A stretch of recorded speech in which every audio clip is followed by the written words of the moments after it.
Hi, I'm Airman First Class Austin Pierce with the U.S. Air Force Band of the West. And today, we're going to learn some foundational exercises and techniques for the drum set. Before we begin, make sure your drums are set up to you. Also, ensure that your seat is at the correct height. And lastly, always play with good posture so you can prevent neck and back injuries. The first topic I'd like to discuss is how to hold the drumsticks.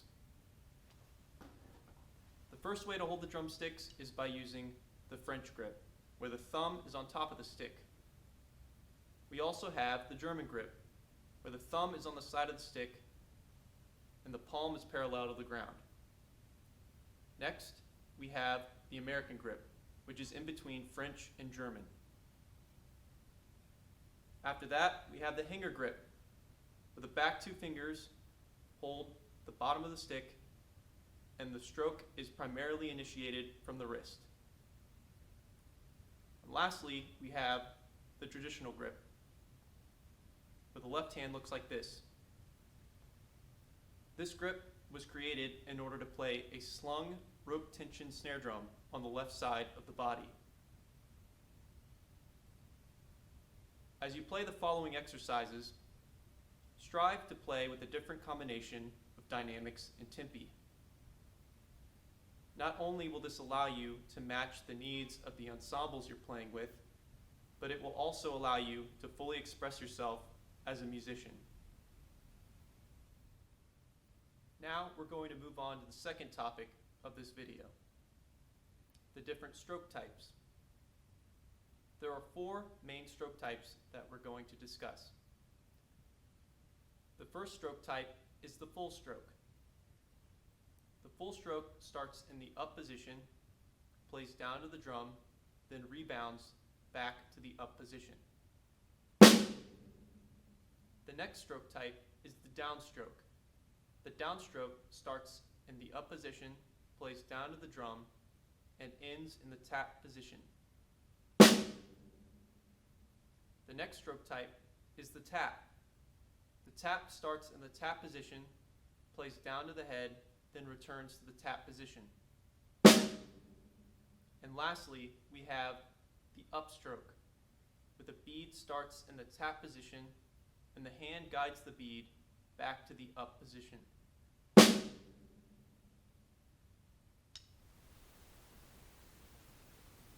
Now we're going to start our first exercise. For this exercise and all others, I will play 4 stick clicks before you enter. For this next exercise, we will play 4 sequences of full, down, tap, and upstrokes on each hand. It will be at 80 beats per minute.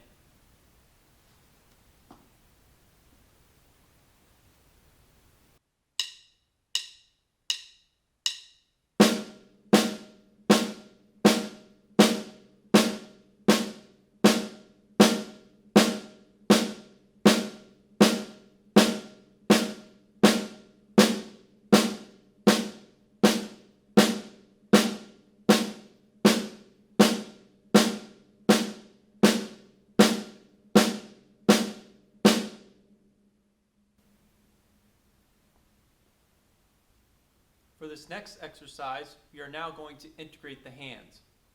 And the sequence will be full, full, down, down, tap, tap, up, up, at the 8th note rate. Again, this will be at 80 beats per minute. Strive for continuous motion and fluid sound.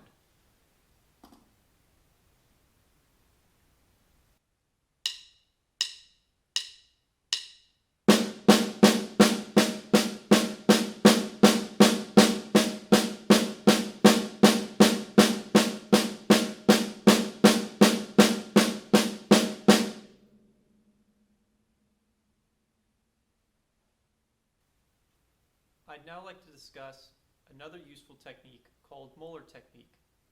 Molar Technique comes from a fellow named Sanford Molar, who observed different rudimental drummers and noticed that they had one common characteristic, this iconic whipping motion. The Molar Technique involves 3 different stroke types: the downstroke, tap and the upstroke.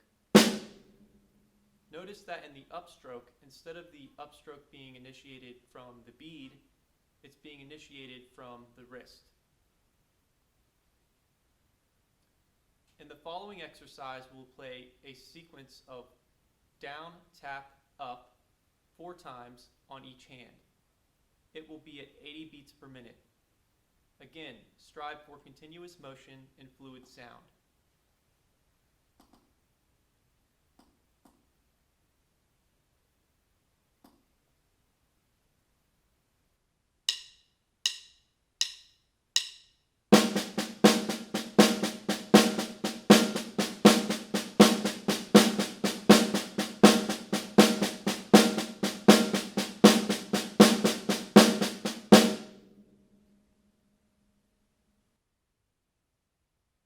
I'd now like to take a rudiment and apply it to the drum set.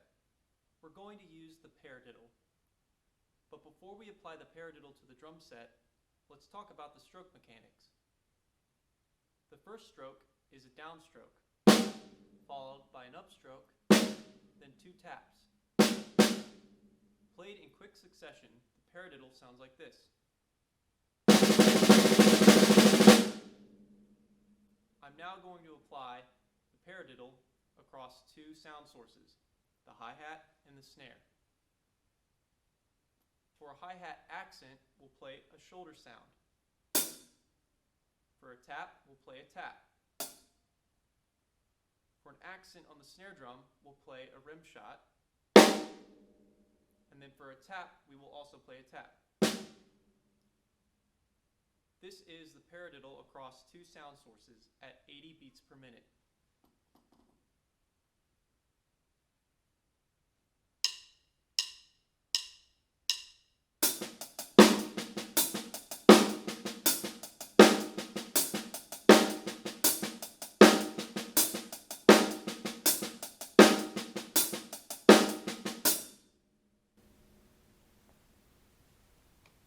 I'm now going to add the bass drum on beats 1 and 3.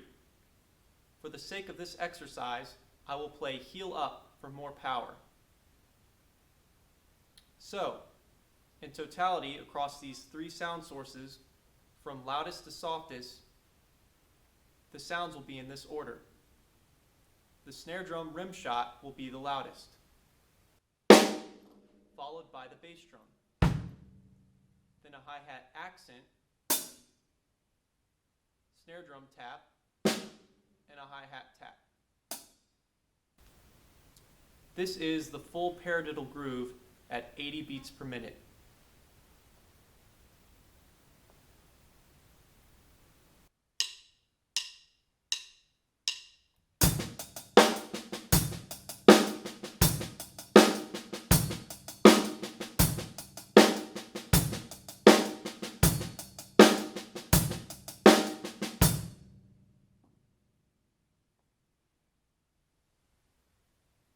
For the last part of this video, I'd like us to play some basic swing patterns. For the sake of these exercises, we're going to interpret the skip beat as the 3rd partial to a triplet. This next exercise will be a repetitive ride pattern at 120 beats per minute. Listen to the accent on beats 2 and 4 and the triplet feel.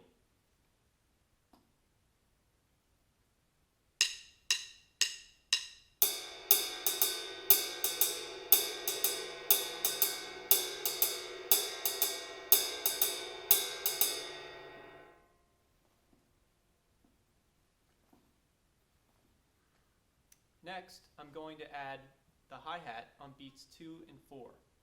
Notice that my heel is on beats 1 and 3, and my toe is playing on beats 2 and 4. This allows me to play the hi-hat on beats 2 and 4 at the correct time.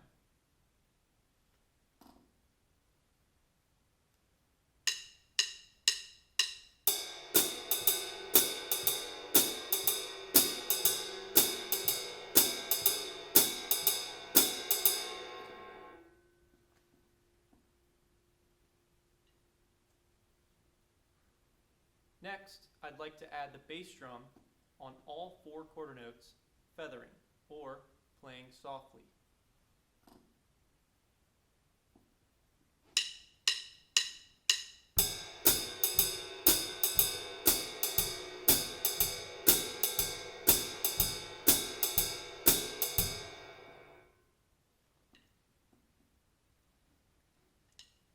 Now, what do we do with the left hand?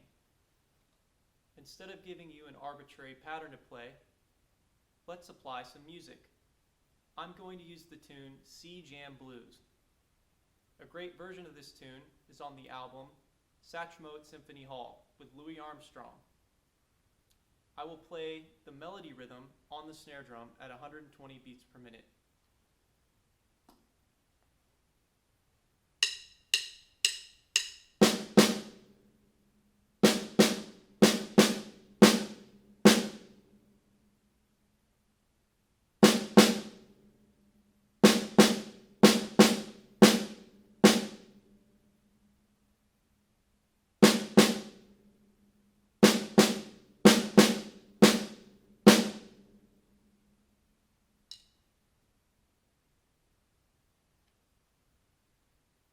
Now, let's use all four limbs and see what it sounds like.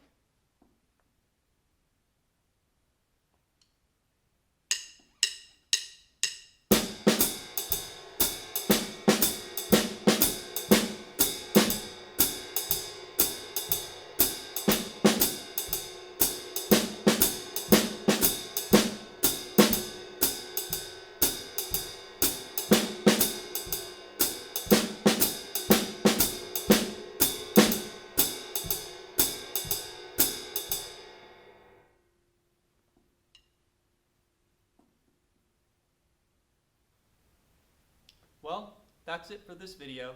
Thanks for following along. Don't forget to subscribe and follow this channel so you can catch the next video. And let us know what you think in the comments below. Bye!